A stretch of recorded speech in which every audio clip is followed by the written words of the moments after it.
Welcome to the station of decapitation without your head. I'm Nasty Neal.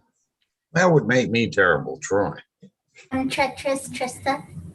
And we're joined by the gang here of Straight Edge Kegger. We have writer and director Jason Zink here. How goes it, everybody? Very good. We also have Brad, Cory Kays. Hello. And James Julio Alexander. Buongiorno. This has been in the works for a while. I'm glad we got it all worked out. Yeah. So, first of all, it's on Shudder now, so people can easily watch it. And if people aren't aware of what Straight Edge Kegger is, and it's a peculiar name, could you give them an idea of what it is about? Yeah, it's a punk rock horror movie that's like a home invasion at a punk house show about a gang of militant straight edgers, and one of their ranks, he breaks from the gang, and one of the gang members, he leaves, which is Brad, and they know how to react only with violence, so they show up to bust up this house party, but when somebody dies, then they kind of have to dig in their boot heels and fight it out to the death. Is there anyone involved, Straight Edge? No, not really. There's people that are close. The character of Brad, so I mean, technically he's involved. So one of my buddies was kind of an executive producer, like he contributed an amount to the Kickstarter campaign, and the character is actually named after him, and he's like my one diehard straight edge friend. So that's probably the closest. Everybody else is on the fringes of it. Well, it's interesting though. How does he feel about the movie? Is he like, this is what you think of me? Yeah. No, luckily he's the type where he knows me, and he knows that I'm obsessed with horror movies more than anything. So like he understood pretty early on that this was going to be a horror movie, not a documentary. Right. And so, it's it meant isn't a documentary. I thought it was. Yeah, it's meant to be fictional, So, Cory and Julio, did you know Jason beforehand? How did you get involved in the movie? No, we started talking beforehand, and I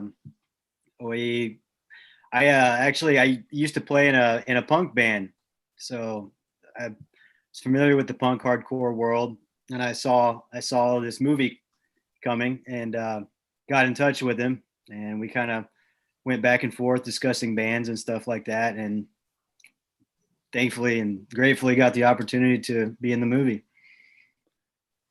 Now, Oh, my bad. I didn't know. I didn't know Jason at all.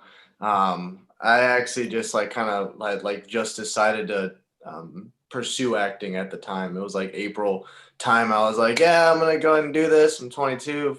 I'd done a lot of stuff, and let's see what's next. And then surely enough, I see this listing, and I'm like, oh, this is cool. And I remember seeing James. I remember just writing down I would audition for Brad too, but this is the guy I actually really want to be, and this is who this reminds me of. And then sure enough, I get the little message that says, hey, we want you to audition, and here I am. We're here. So when I got to meet Cory, and then now Jason and I just been this best buds ever since. Cory as well. So. What was it about the character, James, that was the one you wanted to play? Because first in the description, it said think Russell Crowe and Romper Stomper, right? Just that's what I believe it said that. I had never seen Romper Stomper before. I'm like, I didn't even know that this thing even existed. So I YouTube it really quick, and I look at it, and I was like, oh, this reminds me of another character I completely love and I obsess about, and that's Negan from The Walking Dead. And I was like, this is just like that. I want to play this role. I want to see what happens next. So that's basically what I put in my little cover letter for the audition, and then bada bing. So that's what kind of drew me to the character more, is just having that, Yeah. Now, when he auditioned for the role, James, did you think he was right for it? Did it change? How he, he's saying he saw Negan in it and some other characters. Did that change how you saw the character? It definitely did. I've told him this before. I kind of feel guilty about it now, but originally I didn't want to audition Julio because I wrongly at the time I pictured just a beefcake, like just this brick shit house kind of guy. And I can cuss, right? I'm sorry. Oh yeah. Oh, okay, cool. But yeah, I pictured this really big dude, and Julio's a tough guy, but he's not, you know, the stature is not what I pictured. And so I didn't even want to consider him just on first glance. And luckily my girlfriend, Shelby Barbie, who's also the producer on the movie, she said, I like this guy. I think you should at least meet with him. And pretty quickly into the audition, I was like, okay, this is James, you know? So he wowed us. We did tell him to dial down, or like to personalize the Negan a bit, because that first audition was a little Negan heavy, but yeah, he convinced me pretty He's quickly. walking around with a baseball bat wrapped in barbed wire. I don't think he did that, but it was just that essence of them. Just right. like, I think I even, when I did the audition, I positioned the little I think I was on my iPad. I did the Zoom. I positioned it to where it was like much lower than I was, so I was like leaning into the camera and stuff like that. And I was like, you did. I mean, I didn't know what the hell I was doing. I'm not gonna lie, I didn't know at all. Like it was like maybe through 2-3 months when I had no training. I was like, I don't know what this is. So I'm just gonna know these lines and be like, what? Okay. You did great. Cory mentioned the punk music. Now, the music in the movie, are those bands you know? So Ugly Bones, those guys, they open the movie, and then they also have the end credits song in there. I've known them for years, and I've shot some just kind of live music videos with them. And so like when we went to write this script and like make the movie, I was like, if I can't get them on board, then there's no point in doing this. Like I just couldn't picture. I'm sure there's some other cool bands out there, but I knew I needed to have somebody like fully on board and invested. And they right away just resounding yes through the whole group, because they're amazing dudes. So those guys I know well personally. And then the rest were like, sometimes it was like a friend would know somebody in a band. And sometimes it was just us reaching out and just saying like, look, we don't have a lot of money, but here's what we're doing, and here's like why we're doing it, and we love your music. Like a good example of that is the band Noose out of Chicago. They don't exist anymore, sadly, and they actually at one point got kicked off the record label because they were kind of too like militant in the straight edge scene.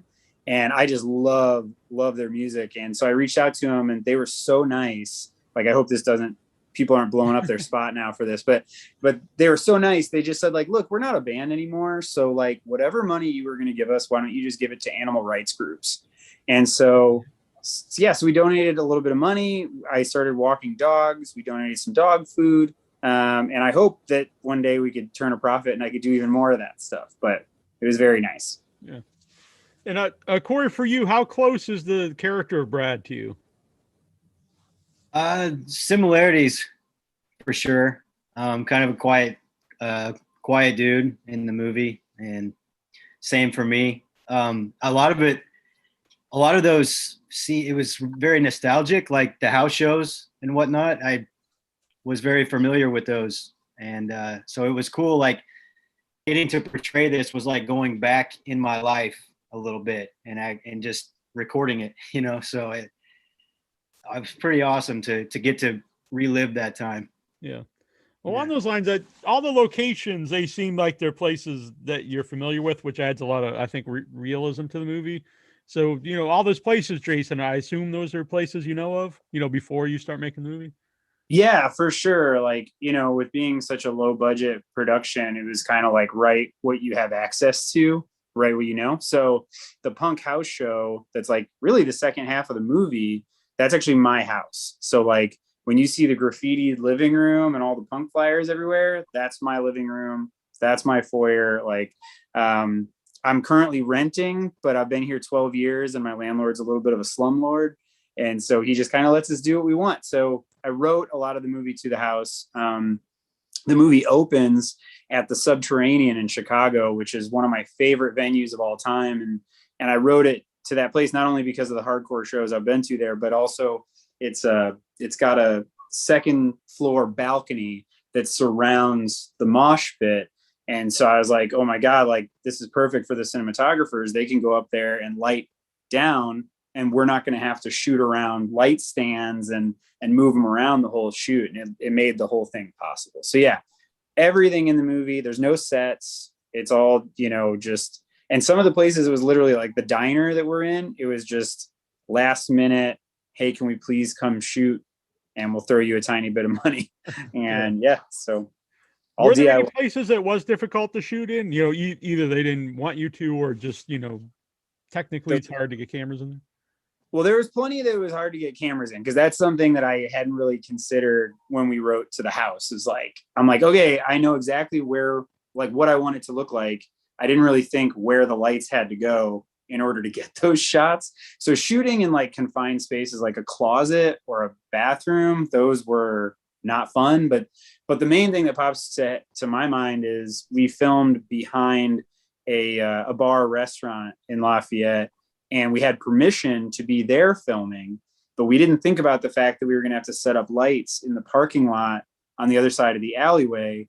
And some drunk guy came home and started, causing problems for us. And we actually had to pay him off just to get him to like shut up and go inside, because he was just threatening to call the cops. So that was probably the most stressful situation.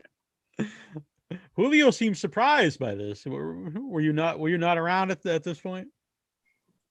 Were you around when this was happening?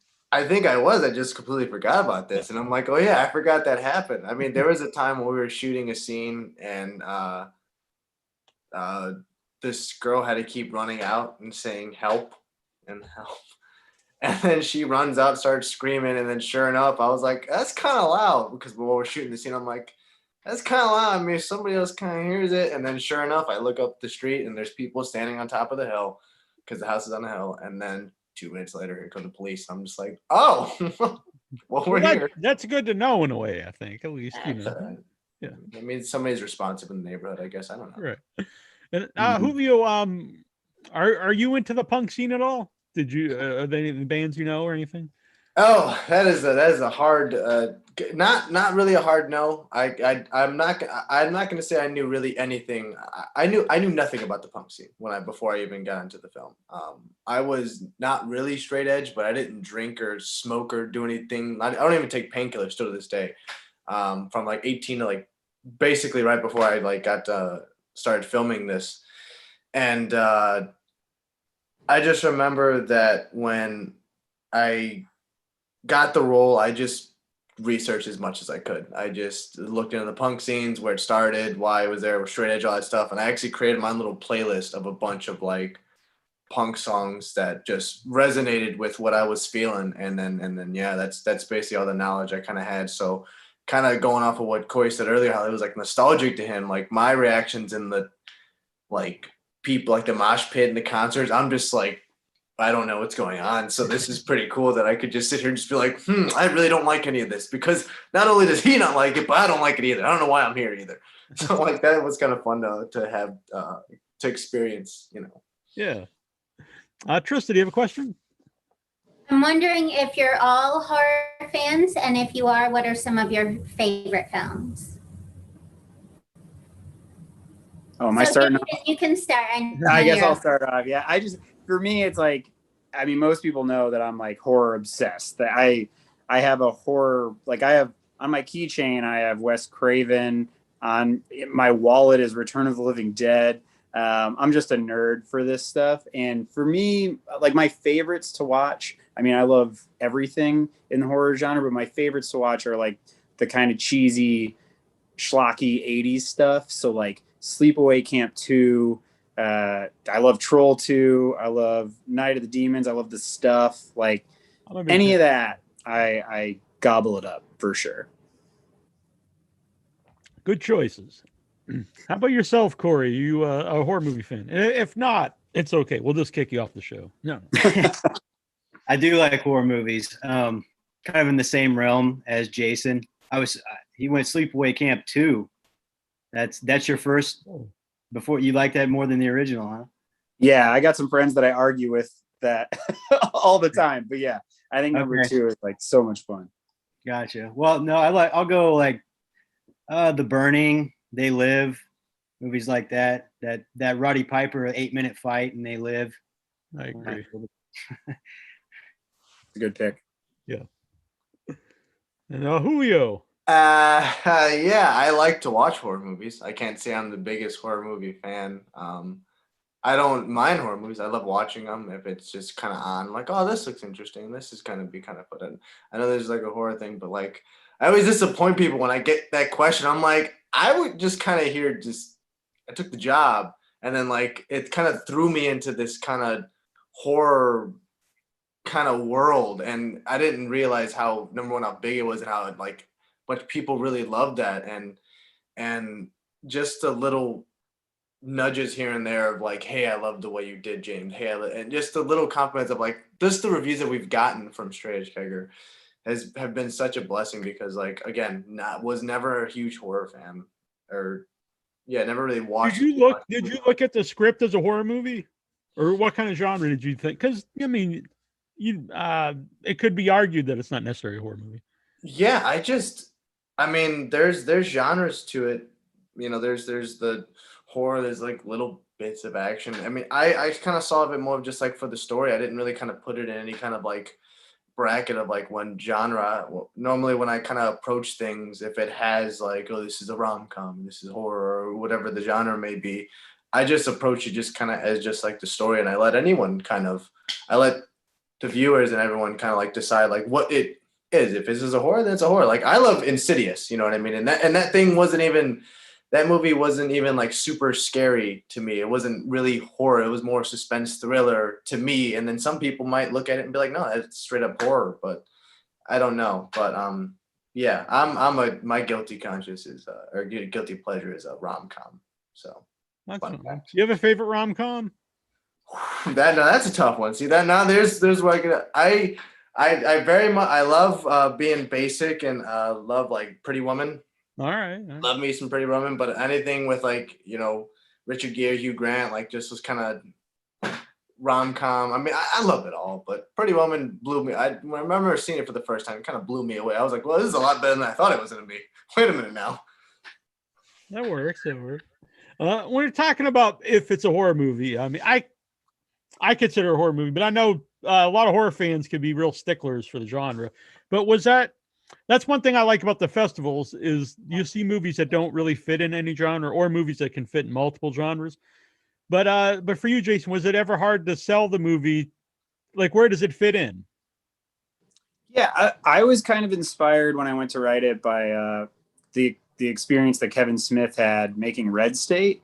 Mm-hmm. And he talked a lot about how, like in his book, I'm obsessed with his book, Shit Happens. And he talks about how if he knew what was going to come next, then he knew the audience was going to know what came next. So he decided to try to throw all these, curveballs so that the audience couldn't get in front of it. And I know some of our stuff in the movie is probably predictable, but that's a part of why the movie is not just strictly horror. We easily could have gone the Green Room route where like basically they get to a location and then boom, it's horror the entire movie.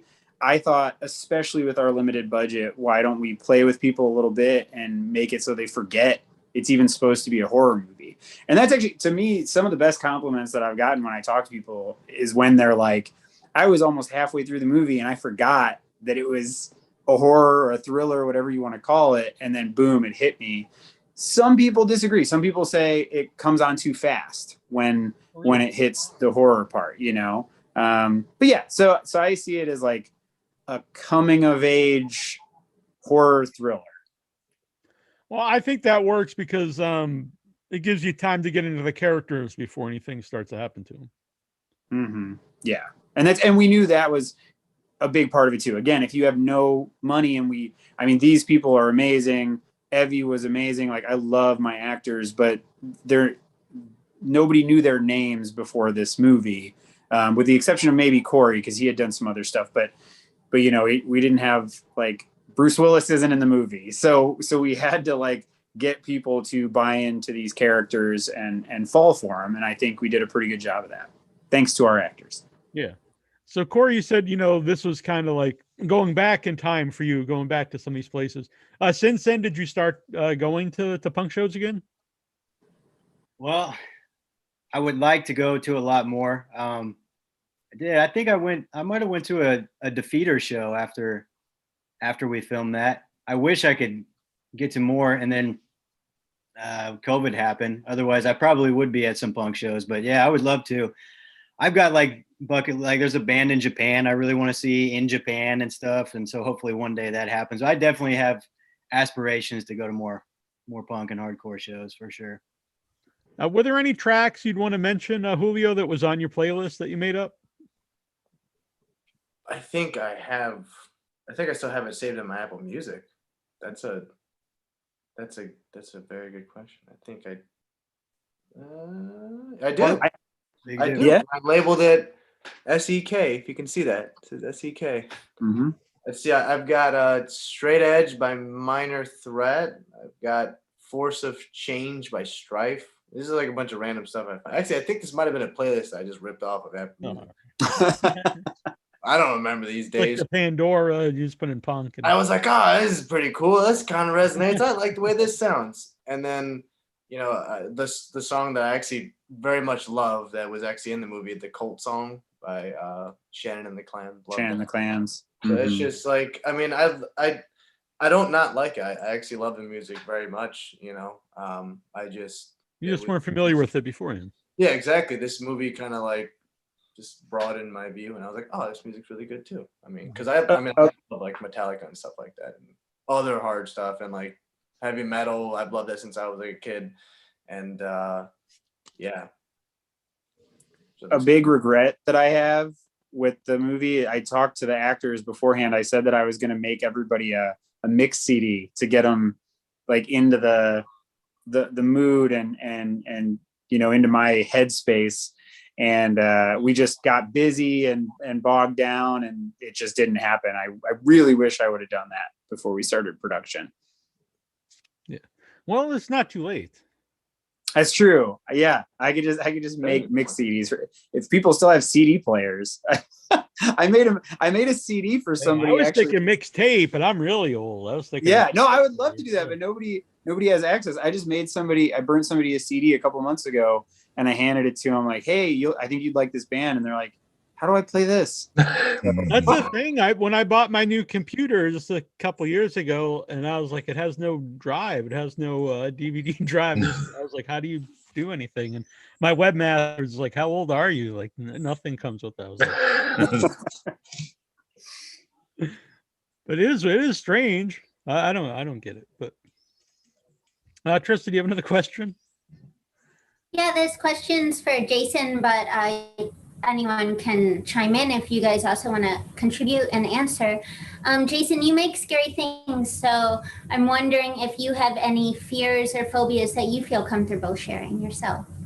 Oh my gosh. I mean, I have like the big ones, like fear of failure, letting my friends and family down, which is probably a part of where some of the stuff at Straight Edge Kegger comes from.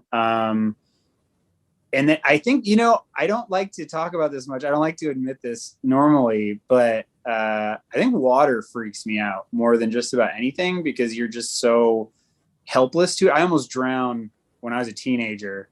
And ever since then, I don't go too far out into the water. I'll go splash around and then run back up. I get to see you doing that too. You were like, okay, that's good. And you run back. That's good. Yeah. Now, Cory, do you have an answer for Trista's question? I've wished that I had more fears when I first started. Wish you had more fears, but yeah. When I first started acting, my first couple, I did more on the action side, and I was just whatever stunt, wherever I got to fall, no crash pads. Oh, I see what We'll you're do it here. We'll run a mile straight in the desert. And, get myself dehydrated, get injured, stuff like that. So if I had more, I'm a lot smarter with that kind of stuff now. But yeah, I just went into it, no fear, which is not the smartest thing as an actor in like hazardous conditions to do. But like, I was just, whatever it takes to make it. And then in indie films, there's not always the budget for all this stunt work and whatnot. So I just tackled it. Any injuries making Straight Edge Kegger? No, actually, No injuries, making Straight Edge Kegger. That's good. Yeah, which is the bloodiest one. So That's saying something. We had one minor injury. I mean, it was so tiny, and it wasn't Cory, but Cory was involved in the scene. We had somebody get choked briefly with like a rod for a towel, and when we just like grabbed the one off the wall, like it wasn't a prop, and we were just like, oh, it's not gonna break. And the actor Travis Givens, who plays Manners, he was smart enough to be like, that's gonna break. And I was like, no, it's not. And it broke instantly, and it like nicked his neck the tiniest little bit, almost like he was shaving and cut himself. So I felt really bad about that, but all worked out. Everybody lived. But yeah. I would just say that the only, I guess, injury was just not even injury. I mean, when Cory was hitting me on the side of the head with the bottles, the sure glass bottles, I would say that definitely did something to my left ear.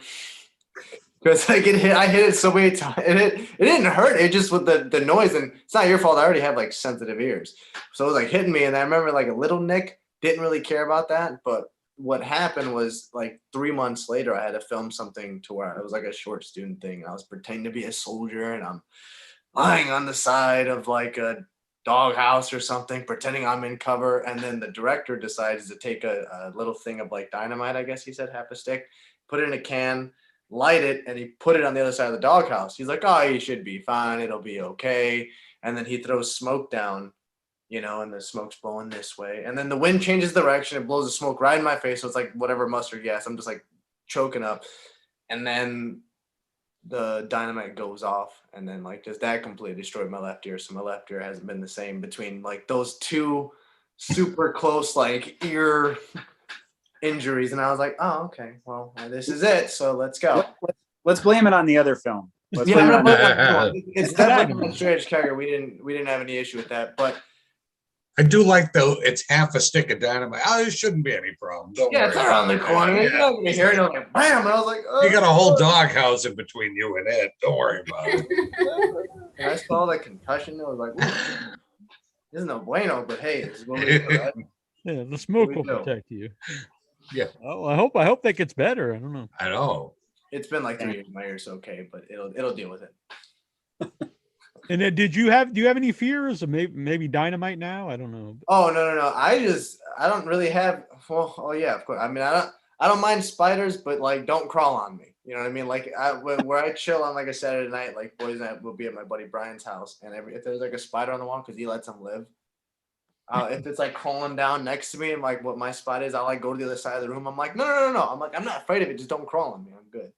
And like, I don't like to get like bitten or stung by things. I'm kind of I don't know if that's an unnatural fear. I don't think most people like to be stung or bitten. I'm like, I'm gonna pass. Yeah, that's just good common sense, I think. I don't think that's a fear. Oh, look at that. It made me feel better. You don't stick your hand on a stove, Cory's fear. That's true. But at least he didn't come off. He didn't be like, I'm not scared of nothing. No. But I love fear. So what was the festival run like? Did you get to make it to many of the actual festivals that showed it? Yeah, we toured it pretty much all around the country. I mean, sadly, we didn't get to make it to all of them. But like we went to Portland, South Carolina, West Virginia, Arkansas. I went to LA. Like we were just all over the place. And I really wasn't, that in and of itself was a big learning experience.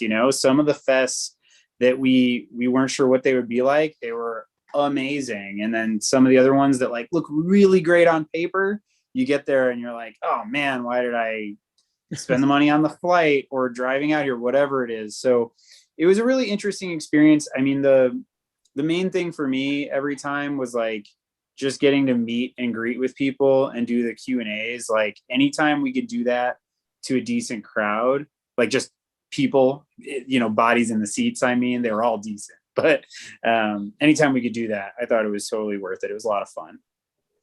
And did you expect it to play well with other audiences who might, not be in the punk scene? I had no idea. I mean, I hoped so, but I really, when I think back on like how I started planning this film, it's really crazy that we finished, let alone made something that's worth watching for some people, because it really just, the snowball just like, it just started building. And I, if I were to go back, I'd write things differently. I do pre-production differently. I do everything differently other than how I casted it. I do a lot of things differently to try to make sure that everybody was happy. But that's the thing, you'll never make everybody happy. You never will. So the thing that was important to me that I was really nervous about is making sure that straight edgers didn't feel like we were mocking them, because that's really not the point. The idea was, I want to make a horror movie that's based around punk. Neo-Nazis have already been addressed on multiple occasions. So what's something that's untapped? And I thought, oh, straight edge. Like, what if we make a movie where hardliners are even crazier? And like, there's the one, gang leader who kills people and everybody else is stuck. Like, that's really where it came from. So when I was on the festival circuit, I was like ready to have arguments with straight edgers and try to like sway them. And instead, I really didn't have that. I had some really cool intellectual conversations with straight edgers about it, because they were conflicted too. Like, I met one straight edger at Genre Blast who, he probably won't care I say his name. So Brandon Laskier, he's a producer, and he said, like, look, man, I wanted to hate your movie, and now I'm not sure what to think, because I enjoyed it. I enjoyed it quite a bit, but I can't say that I agree with everything in the movie. And then we talked, and he said that like, even my Q&A, he was like, oh, I realized just from that Q&A, you weren't trying to say all straight edgers are bad people or anything, So I loved those conversations. And those are the people I was really worried about making sure they didn't hate it. Yeah. You bring that up in my notes when I was watching the movie. It's not exactly the same idea, but I like the dialogue when they're on the couch and they're talking about it's kind of the idea like, can you still support a band or an artist if you don't agree with their politics or their beliefs? And I think that's an interesting concept and an interesting debate. I hope that it gets people thinking and talking. If I could go back, I would probably write that scene a little differently. We got a really good review from somebody, but when I reached out to thank him, he said, I was really conflicted because of that scene and maybe another one where he was saying, he's like, for a second, I couldn't tell if you were saying like that you hated this PC culture and like you were kind of going to the right on these subjects. And I was like, man, that's not what I was thinking at all. That really wasn't it. I just wanted them to have a discussion about like ideology. I think no matter what side you're on, if you take a belief too far, then it's damaging, So that was the idea. I'm glad you didn't hate that scene. No, I actually like the scene. Cory, did you have anything that stands out about going to the festivals? Yeah, I was surprised. I wasn't really expecting like to win awards, and that was one thing very, very cool to happen. Kind of gave me a nudge like, hey, did well, you're doing well. But that was one thing I think filming that movie, if I were to like sit back and think, which type of movie, what kind of movie could be award worthy, something like that, I would not have thought Straight Edge Kegger would go there, but it sure did, like afterwards. And I was definitely stoked with how Jason put everything together, and made me and Julio and us all like look like we did awesome scenes. You guys did that. What did you think of the finished film, Julio, the first time you see it? Finished, like the finished one? Yeah. Oh man, like well, first of all, before you answer that, did you see like little steps of the movie? Do you see like parts of it before it's completely together as a finished film? Yes, Jason showed us little clips of it here and there, and I think that you showed us, I think, like the first 20 minutes or something like that. Didn't you show us that, Jason? That I refused to watch. That sounds about right. I was like, I don't want to watch myself. No, I'm good. I don't want to see myself do these things. But then after I watched it for the first time, which is crazy because like when I was young, when I first started, 22, I'm 26 now, I was like, this, the mindset is like so funny and different. But anyways, when I watched the first time, I laughed more so at myself. I was like, this is the coolest fucking thing ever. And I'm just like laughing at almost every scene that just I'm in. Any kind of thing, time that I say something, I'm just like laughing at myself. I'm like, this guy right here, he thinks he's something. And then just watching what everyone else did and like how cool it was to kind of see it from like the audience perspective, like the finished product. I thought it was the coolest thing ever. I loved Sean and Sean and Cory's relationship and well, their characters, relationship. And it was just kind of cool to see it. And it was cool to see everyone, because I didn't get to see every scene shot. So it was kind of cool. Like, oh, this is how the couch scene went. This is how this scene went. This is how that scene went. When I believe in the scene where Brad and Maybe are in like in the room, and she's like, oh, I used to hang out with these people. And he's like, they forgot what they said. And I'm yelling, I think Bradley, like super loud outside the door. I was actually outside the door when I'm selling, and I like got coffee in my hand. So it was kind of cool to be like, to watch that scene and like, little do they know, I'm right outside the door, like yelling it with coffee in my hand just to keep myself up. And it was just so cool to see that. Yeah. I thought it was great though. Like back to the kind of genre thing. I think if anyone were to put this movie in like a box itself or really nitpick it, I think you're just kind of death gripping a genre or a certain type of opinion that you may have on a genre that you might love very much, and you might be death gripping it too much. So again, that kind of also defeats the purpose of what the kind of film, the little message that we have, to where it's like, just be open and just listen and see what they have to say. And if you don't like it, well, you don't have to beat your chest and stomp your feet and tell you that you disagree. You can just say, oh, well, that's just the way that they did it, and this is their interpretation, and I can just maybe walk away from this and just say, yeah, I didn't like it. I mean, I watched movies that I didn't care for after it was done, but I'm like, but the actors, I mean, they did it, and it's going to be in somebody else's eyes good. So, yeah. It's unfortunately not how the internet works. The internet can, take a long walk off a short pier. But. So obviously, Jason, you're a man who likes masks, as we can see behind you. So who did the masks for Straight Edge Kegger, and what are some of the ideas behind how they would look? So I bought a series of masks off Etsy years ago for a different proof of concept trailer that I wanted to make, and that was the pig mask and the dog mask that are paper mache. So I bought those, and I can't even remember what foreign country this woman was from who made them, but I just thought they all looked super creepy. And I bought like 6 of them, different animals. And so when we had to scrap that project for one reason or another, and we were looking for masks for this one, I was like, okay, we can recycle a couple of those that I think are cool. But then the other thought was, well, we don't want everybody to just look like they've really like planned out their outfits, like we want it to just be that these guys go to bust up a party, so they kind of grab what's available to them. So that's why one guy's just in a bandana and another guy is in I think it's my character who just has like the plain white mask that's actually spray painted like tan. We just wanted it to be kind of a mixed bag so that it seemed like they just grabbed what was in the garage or the attic and came and busted up the party. So it really was, it was a little bit like, because some people got to pick their masks. I like with Manners, for some reason, that pig mask, I just thought looked perfect on his like body type and how he was going to dress. So that was a given. Same thing with James with the handsome guy mask. But then the other ones, I was kind of like, grab a mask, whichever one you think fits you. Joe Bachin, who played Boomer, he's the one who has the bandana, and that was his idea. And I said, like, okay, if that's what you want to bring, that's your mask then. You're sticking with it, though. You got to stick with it. Cool. How about the short Straight Edge Kegger? When you made that, was the idea like you eventually wanted to do the feature?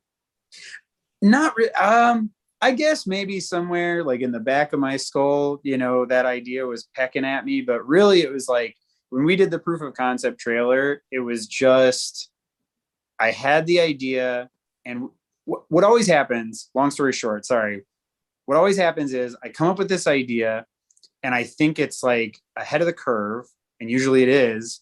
But by the time we get there, because we have no money, it takes us longer. By the time we get there, someone else has made it. So, or something similar. So like when we did our last movie, Night Terrors, it's an old school horror anthology. It's beat up. Like we actually put it through a VCR and gave it tracking and stuff. And we called it the return to VHS horror. We started shooting that before the movie VHS even came out. And before there was this resurgence. By the time we got the movie done, VHS was out, and so were a bunch of things that were throwbacks like that. So with Straight Edge Kegger, the trailer, that was the thing. It's like I had the idea and I said, what's the quickest way to stake our claim on that idea in case we ever want to turn it into a feature? And so that's why we did the proof of concept. And then again, it just kind of snowballed. We had like even the crowdfunding campaign only happened because a friend of ours made one based on a board game, and he was so successful that we thought, oh, we'll get tips and tricks from him, and maybe we can make this as our next feature. And it just like I said, it snowballed, it grew. But yeah, we just wanted to make the proof of concept just to stake our claim on the idea. That was it. Trista, do you have another question? Do you guys have any other upcoming projects you want to talk about? You guys start first. Oh, wow. Wow. Go ahead. I'm going first. I had some things pushed back. I was supposed to be actually going to Asia this last year, right when COVID hit. And so I was in full preparation to go over there, and then it all kind of got pushed back. So I'm still waiting to get over there and do that. I just came back. I was in Dominican Republic though, and talking about a project down there as well. So I can update you as things get closer, but all kind of a waiting game as far as that. I am finally going to be filming something by the end, or first or second week of August, I think. I don't even know the dates. Wow. It's called Window with a View. It's another horror film. I'll be filming that. But fun fact, I actually in the last year, I got really into dance, started studying ballet and tap dancing and jazz and stuff like that. And I have a solo to do. Get to do it for a third time next Thursday in this show that my dance instructor has. So like that's something I do as well. So it's like when COVID hit, I was able to kind of enter this world completely because nothing was filming. So it was great to kind of be like, well, I'm going to go really do ballet because now I have the time. Just focus on that, right? Yeah, I'm like, I can just do this now, and this is amazing. I realized how much I loved it. Yeah. Very cool. Yeah, I'm currently working on a short film called Tapehead. It's just it's a fun little mockumentary. We haven't even like announced this anywhere because I don't know. We've just tried to do it purely for enjoyment. It's like a mockumentary about VHS horror hunting with a couple buddies of mine. We've just shot it over a handful of weekends, and we're in post right now. And then we have a feature film that we want to make. You know, we've got the script, we've got the pitch deck, treatment, all that stuff. And we're hoping, fingers crossed, that with the Shudder deal, we can start pitching some producers soon and hopefully get the funding to make it. So we'll see. Fingers crossed.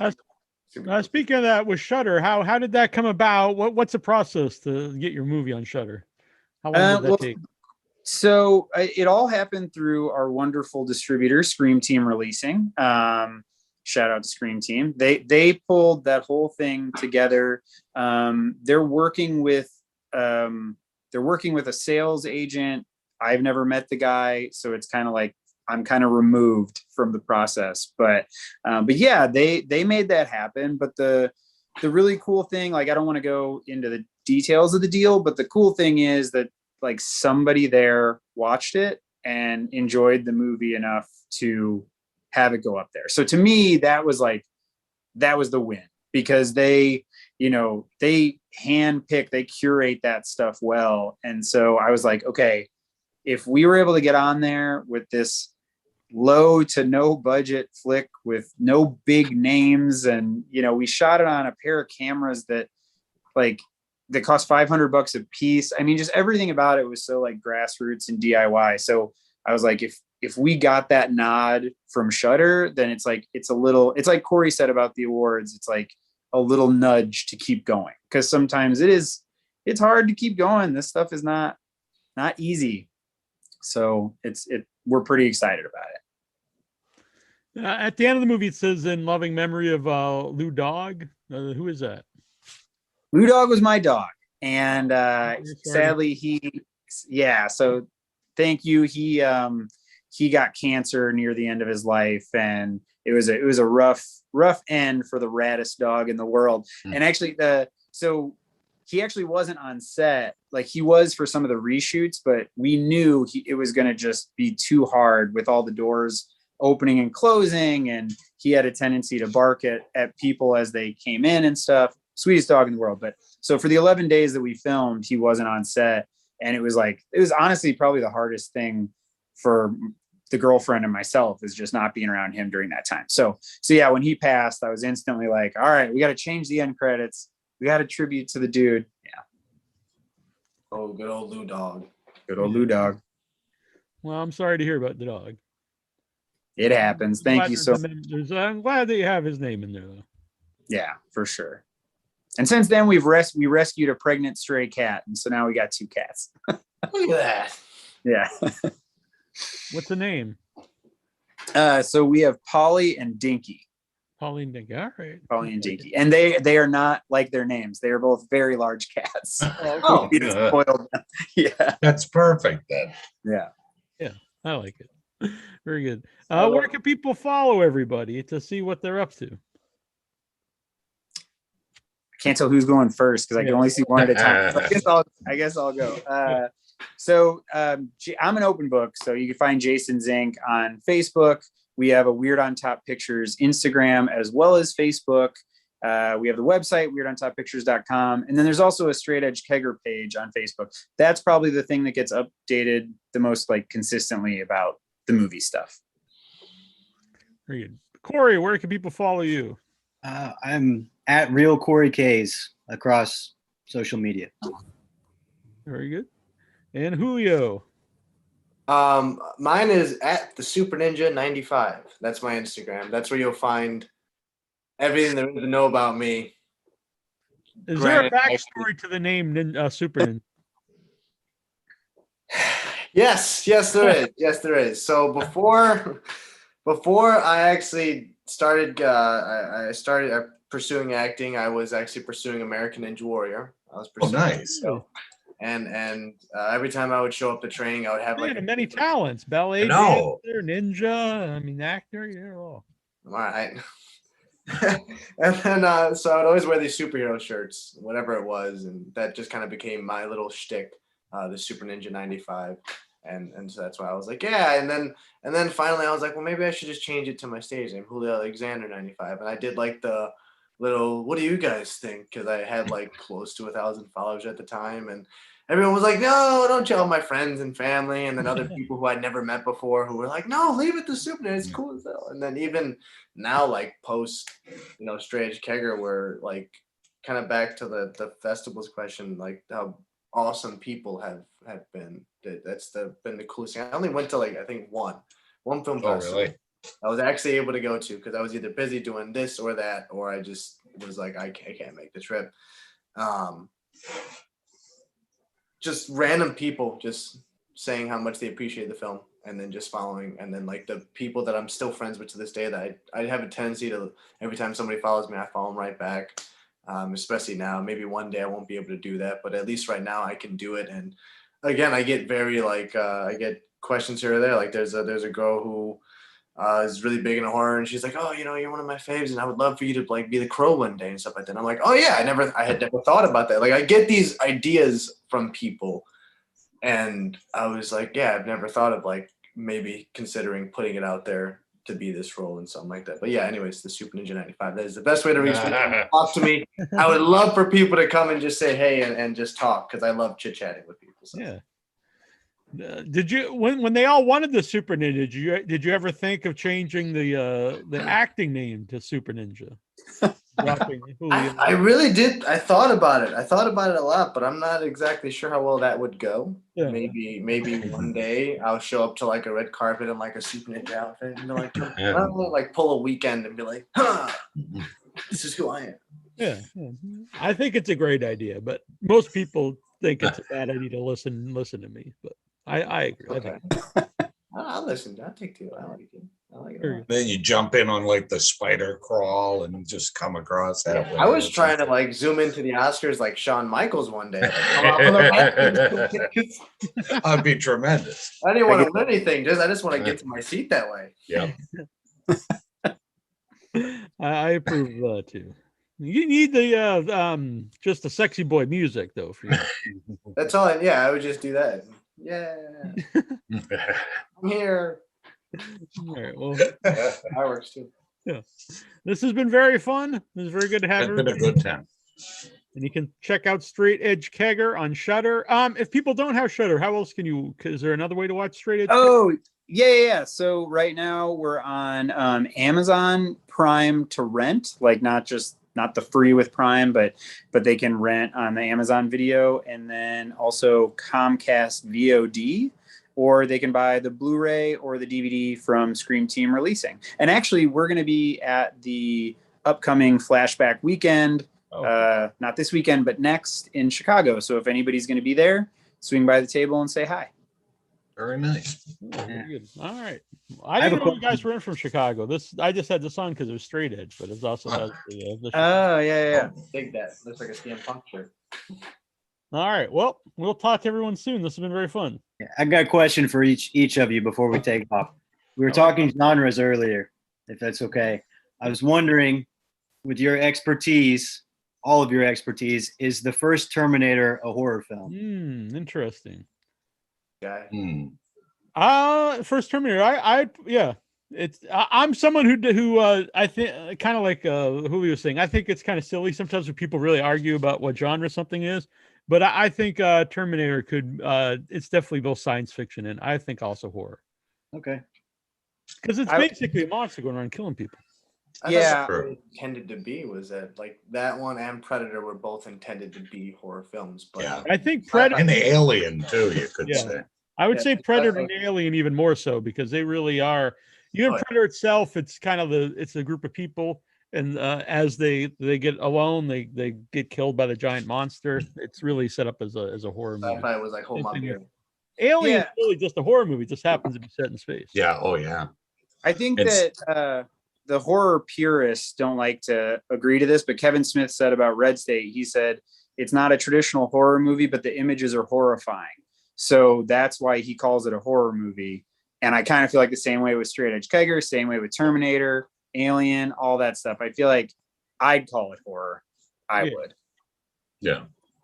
I think even Harlan Ellison, who wrote Soldier, which then they based the whole Terminator off of, I think he considered that story a horror story. So I'm going to go with Harlan and say yes. Yeah, I was going to say, How can you argue with the writer? There you go. Trista, do you have a point of view on Terminator horror or not? I mean, I agree. I'm very loose on genre. There are a lot of things that I consider horror that aren't generally classified as horror. So yeah, anything that scares you, I think. So I would consider. I have never thought of it before, but I would agree. Why, Cory? How do you feel about this? I was just asking you all to find out. You didn't have a. You have an agenda there. Like, you know something I don't know. Did they read something? Did they say something? Is there like a documentary? That's so funny. And then I both consider Dumbo a horror. Dumbo. Yeah, I was like, oh man, this is not good. That's the case. I consider Grease a horror movie. Yes, agreed. And Grease too, especially. Grease is the word that you heard. The groove, it's got meaning. All right. I love it. Yeah. I've mentioned this before. I also like not a lot of rom-coms, but I like some rom-coms. But I do like a lot of musicals. I might lose my horror card, but that's okay. I love musicals too. Yeah, so do I. I wouldn't say I legitimately love musicals, but I do like An American in Paris and Top Hat and all, Singing in the Rain. I love all the classic stuff. I love Nichols Brothers numbers. I love Robin and the Seven Hoods. I like more numbers than I like to actually sitting there watching everyone. Okay. I like the numbers. Those are pretty cool. All right. Very good. We'll allow it. We won't disqualify anyone tonight. Someone out there needs to make Terminator the musical. Yes. Oh, dude, that'd be hilarious. And then we'll all come back and we'll debate if it's a horror. Could you imagine if, somebody actually had to do the Schwarzenegger Austrian accent? Oh, that would rock. That would be the best. I think that would be great. Yeah. Would it be hilarious or scary? I mean, the end credit scene would just be him as the governor talking about how he. I am so happy to make this a musical. Blah, blah, blah, blah. See, that's one of my guilty pleasures is listening to Schwarzenegger in any anything. Yeah. Well, just talk about a movie. Just I'll watch Conan the Barbarian and listen to his commentary because it's so bad. Yeah. He's like, this is Will Smith, not the rapper, but the actor who's playing my father in this one. It's just horrible. It's great. Yeah, I always say Troy does a great Arnold impression, but I hate. That's it. When Conan the musical comes out, that's what I want. I would put money more on that than I would. Just because a dude that's just jacked with long hair and swinging a sword, that just says musical right there. Oh yeah, you're right. You're right. Beginning of light. That's got an audience all its own, I think. My name of all the things I expected to get out of this podcast today, this was not on the list. the singing Schwarzenegger wasn't on there. That's why we hang up early. We have the Thinking Man's Horror podcast. That's why. Yeah. Right here. We're just weird. The weirdest musical I went to, up in Boston, every Halloween they would do weird ones for Halloween, and they did Silence the musical, and it was a Silence of the Lambs musical. And everyone played it super straight, which made it very funny. And there was a whole song all about the multiple MIGs when he throws his semen in her face, and they did a whole song about that. And it was something to behold. I'm sorry I missed that. Yeah, the last one they did before the pandemic, because anyone last year was Bat Boy, which I was upset I didn't get to see. I love how you were like, I'm thoroughly apologize. I'm sorry, my apologies. I'm gonna write very strongly lettered apology to the creators of such. I wrote them a letter. Yeah, so wrote them a letter. Troy wrote a letter, and then Neal wrote a letter on behalf of Troy. Yes, yes, indeed. All right. I'm sure no one wants to watch any more of this, so we're gonna. It was very fun. I had a good time. Yeah, thank you guys so much. Bye, everybody. Thank you guys. Take care. Good night, everybody. Good night. Good night, everybody. All right, Neal, I will see you at some point. All right. Are we leaving? Okay. Yeah. No, I'm just leaving you too. You guys can talk. Okay. I'm sorry I'm so dark. I hope it didn't look that bad. Well, so